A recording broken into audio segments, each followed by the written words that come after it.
Your question on the Insurrection Act is interesting.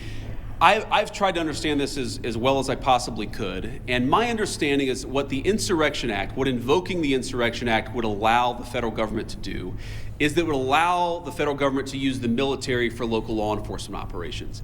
Right now, we don't think that we need that. Now, the president could change his mind. Of course, things could get worse. But right now, we think that federal law enforcement officers can do the job of federal law enforcement. Now, what I do worry about, again, is if the chaos gets worse, if more and more ICE agents start getting assaulted, if other law enforcement officers start getting assaulted, that would be a real problem. But again, we have so much federal law enforcement resources here right now. We have so many people here that we do not want to have here. I do not want so many ICE officers in Minneapolis right now. I mean, good Lord, it's really, really freaking cold outside.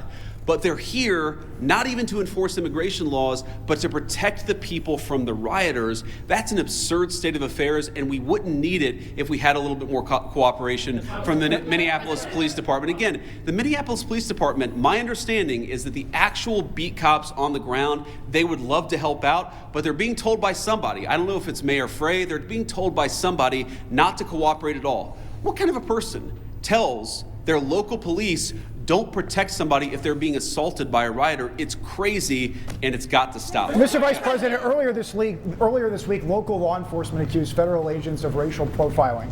Why are there so many U.S. citizens being caught up in this operation? Well, I think your question assumes something that's not necessarily in evidence, which is that when there are American citizens who have been caught up in some of these enforcement operations, very often it is people who have assaulted a law enforcement officer. They're not being arrested because they violated the immigration laws. They're being arrested because they punched a federal law enforcement officer. That is a totally reasonable thing.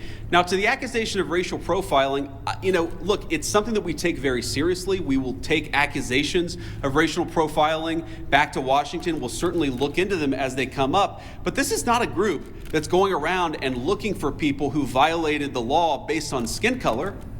They're looking for people who violated the actual law, the law of our immigration system in this country. And so long as we had more cooperation, I think they could do these things in a much more targeted way. They would actually know where some of the bad guys are. I mean, again, you hear things that are hard to believe, but I've confirmed that they are true.